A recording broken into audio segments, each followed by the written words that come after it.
Hi, Pamela. Nice job on the lap turns. It looks like Hector turns away from you really well, so he really understands that, which is great. And I think the camera angle is fine. We can really work with this, so no worries there. Now, he turned away from you super well here. He passed this jump, so let's take a look at why that happened. But first thing, with lap turn, we have to have backward motion, so there's a little bit of backward motion there. I think one of the things I noticed, I think with each repetition, is that I might like to see you give a little bit more backward motion to bring him toward you, but that's fine. Looking at him, hand low, so here he is. You can see that he is looking at your hand, so now this is where you turn the nose, which you did, and nice job having the leg back to do that. Now, we got this line, though, because he is judging that based off your position when you start the tandem turn. The lap turn. And I think he only gets so much room to work with. So here, if your position is only giving him this little amount of space to come through the jump, then when he makes the lead leg change, he has to make it kind of over here and make that line. Okay, so there really isn't enough room for him to make a lead leg change on the flat where you are. And that's what lap turn is that they lead leg change on the flat. Now, when you pull back here, still he doesn't have the room, as he's going to make the lead leg change here. Like, he can't crank this far in such a small space, like especially with the speed he has coming in. If he was coming in with less speed, that's possible. But given the speed he has coming in, he had to do this. He had no other choice. The other option would be to crash the jump. So always plan what is the path you want the dog to take first. So mark it out somehow. It would be really good to do like a string or something maybe. So that you can really see what the reality line is going to be. And if we want this, where he turns and is able to take this jump, then you have to be one step away from that. All right, so this is not reality, but you need to shift your position more in that direction so that you're backing up on this path so that he can come in parallel and have room to turn away. All right, and I'm curious about this one. What was the line you originally intended? Because if he's coming from over here and coming straight towards you, he's not going to be able to do this. Okay, and it sort of looks like that might have been what you wanted or something like that, especially based on the direction your toes and chest laser are pointing. It almost looks to me like you thought about a forced front cross first, whereas lap turn, our toes and chest laser are pointing at the dog when you start the lap turn, okay? Where yours are pointed downfield a little bit here. Okay, so once you start moving, then you move toward him a little bit more, but it puts you still in a position where you're kind of behind the jump, and he doesn't really, again, have the space to do the turning. And with lap turn, the dog does not turn in front of you. They turn next to you. Okay, so there might be one time or two, like certain types of lines where that will happen, where like we might have to let the dog turn in front of us a little bit. They're very particular lines. This one, you should set it up so that he can turn next to you.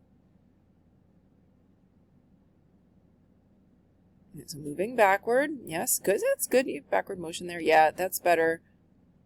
Good. That one was better.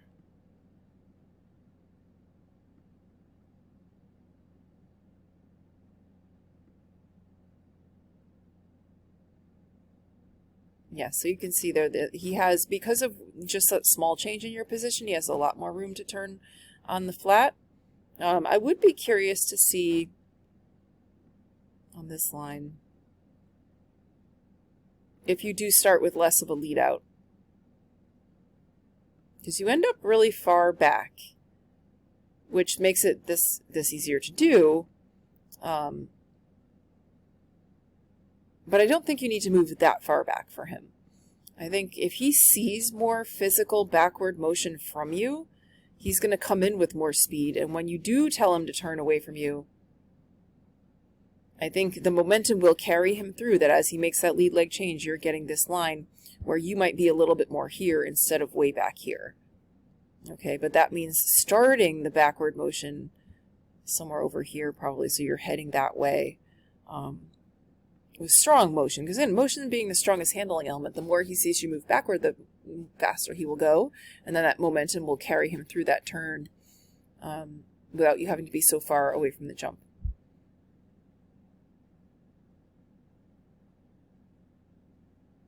Yeah, not bad. Not bad at all. So I want to take a close look at your position on that one. Okay, so you're still like past the plane of the obstacle to start the tandem turn, which I think like I said on the other one, I would suggest for you to be starting the lap turn so that you have room to move backward.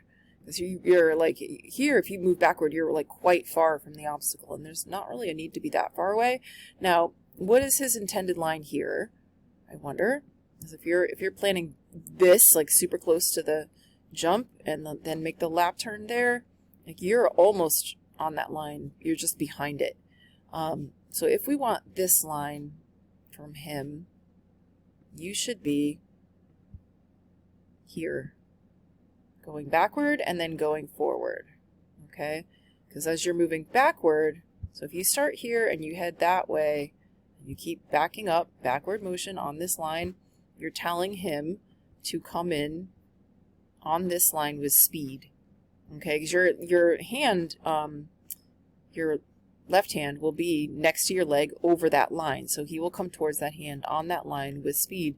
And then last step back, hand low, turn the nose. He sees that when he's looking at your hand, not when he catches up to your hand. And that will carry him through with momentum through this line, that as soon as you do that handling, you're then moving forward again on this line. Okay, so that you're not shifting your position laterally at all. So the handler doesn't do anything like that.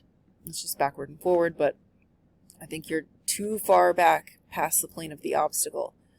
And so it makes it that you would have quite a time to get to whatever position is next on the course, because you're behind him when he turns away from you there, where he should be turning next to you.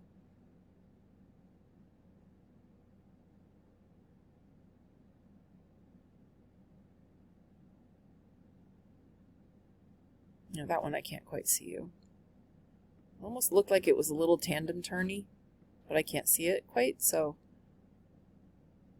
like this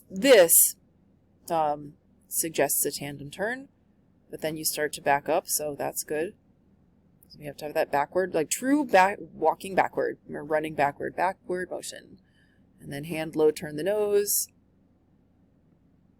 But it sort of looks like maybe you were kind of making an arc, so I'm not sure, but he turned away from you, and you're a little bit more ahead now, so I think that at least timing and position-wise is a little bit more what we're looking for.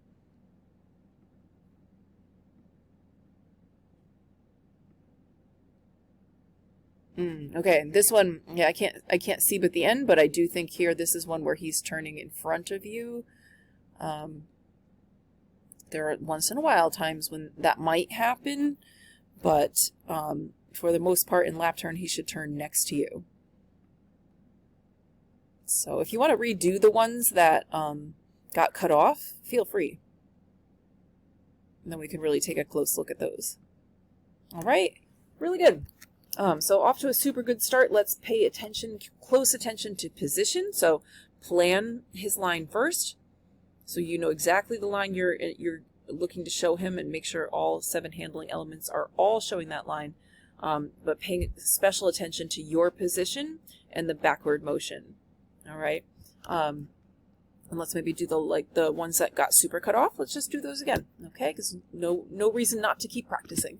Good, really nice work. I will see you in your next video.